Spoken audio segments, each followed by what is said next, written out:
This happened in the fall of 2025 while I was on a sales trip through a small town in Missouri. I had spent the entire day driving throughout the northwest region of the state, visiting more than 60 sales leads.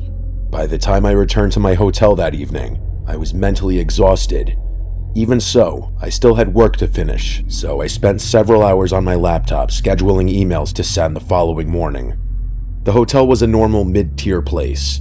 It wasn't a chain, but it also wasn't a budget motel. It had a Western log cabin aesthetic and felt surprisingly cozy. From the moment I checked in until the following morning, I never saw another guest on my floor. That detail becomes important later. I was staying on the 3rd floor, which was also the top floor. Around 11:30 p.m., I was sitting at the desk typing away when I heard activity in the hallway. There were footsteps, a door opening, and a few urgent voices. I didn't think much of it. Hotels are noisy places, and guests come and go at all hours. About 15 minutes later, I decided to go downstairs to buy a bottle of water from the vending machine. As soon as I stepped into the hallway, I noticed a gurney positioned halfway inside a room 3 doors down. 2 EMTs stood in the doorway, while a man who appeared to be in his 60s lay on the stretcher. I couldn't see his face, only part of his arm and torso. Assuming it was a routine medical emergency, such as a fall or illness, I chose not to stare and quietly returned to my room. 10 minutes later, I stepped back into the hallway to finally get my water. This time, the gurney was completely in the hallway. One EMT was performing aggressive chest compressions, while the other stared at a portable heart monitor. I heard the unmistakable continuous flatline tone. That was the moment I realized the man was either dying or had just died. The EMT monitoring the machine firmly instructed me to return to my room, so I did. When I stepped inside, the clock read 12:18 a.m. Even after witnessing what had happened, my mind remained restless, and I continued working for another half hour before finally climbing into bed around 12:50. Only a few minutes later, I heard what sounded like 3 soft knocks on my hotel room door. They weren't loud enough for me to be certain they were even knocks. I assumed it was the building settling or plumbing noises, so I ignored them. Less than a minute later, I heard the exact pattern again. 3 knocks, but louder. I got out of bed and looked through the peephole. The hallway was empty. As I stepped away from the door, preparing to return to my bed, I noticed the handle slowly depress. Not violently, just enough to suggest someone was gently testing whether the door was locked. At that moment, a feeling came over me unlike anything I'd ever experienced. I stared at the peephole, but couldn't bring myself to look through it.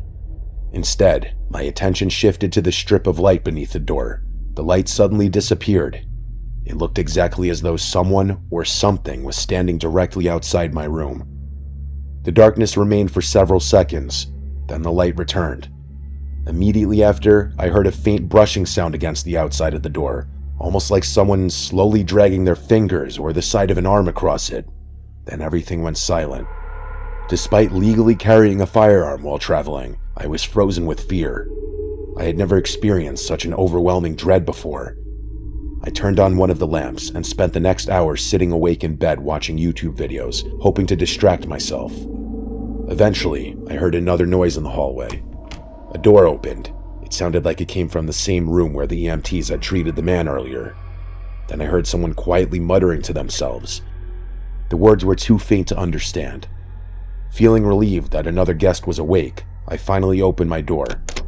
A man was stepping out of that same room. He wasn't dressed like hotel staff or an EMT. Instead, he wore dark slacks and a white button-down shirt like someone traveling for business. He appeared to be in his mid-40s. The only thing that stood out to me was his eyes.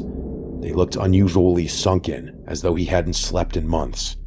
Curiously, I stepped into the hallway and asked if he had been with the man taken away by the emergency services earlier. The man turned to face me. After a couple seconds of silence, he nodded. He then stated that there had been 3 knocks, and that the 3rd time was when they answered. I was confused, so I asked what he meant. A small smile crossed his face before he calmly replied that they didn't always leave immediately. Without another word, he turned and walked toward the stairwell. Needless to say, I got very little sleep that night. The following morning, around 8:30, exhausted and still trying to make sense of everything, I went downstairs to grab some coffee. I stopped at the front desk and asked the woman working there about the medical emergency that had just happened the night before. She looked genuinely confused and said she didn't know what incident I was referring to. I explained that paramedics had taken a man out of the room 3 doors down from mine and had been performing CPR in the hallway. As I continued explaining, she seemed more interested, but informed me that the room I was describing had been vacant. According to her, the last registered guest had checked out the previous day, and that guest had checked in alone. She also mentioned that the hotel occupancy had been unusually low the past few weeks, and that only a handful of guests had been staying on my floor, all of them at the opposite end of the hallway. She then asked me to confirm that the room I was talking about was exactly 3 doors down from room 312. That was when everything suddenly connected in my mind. The incident happened 3 doors away. My room number was 312. The knocking had always come in groups of 3, and the mysterious man's first statement had been that there had been 3 knocks, and that the 3rd time was when they answered. It was one of the most unsettling moments of realization I've ever experienced. It felt as though I was standing in the middle of something that simply didn't make sense. I spent countless hours trying to explain every part of what happened. Even though the front desk employee insisted nobody matching that man's description was staying there, she had only started her shift that morning. Maybe she simply didn't know who had been there overnight. Maybe someone forgot to tell her about the medical emergency. Maybe hotel policy prevented her from discussing it. Maybe the strange man was simply another guest who decided to play an incredibly cruel joke on me.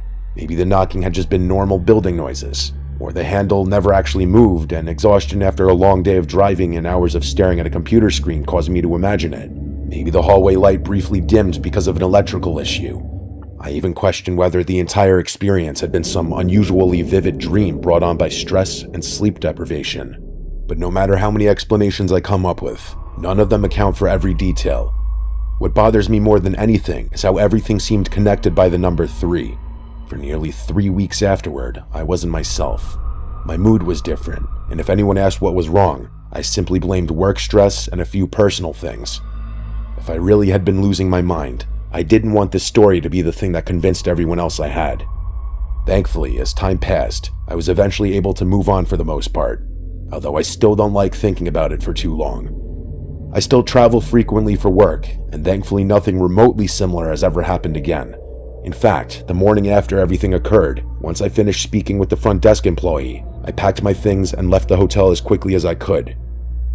While checking out, nothing else unusual happened, and I even noticed several completely normal guests staying at the opposite end of my floor. Even so, ever since that trip, I've developed a strange habit whenever I check into a hotel.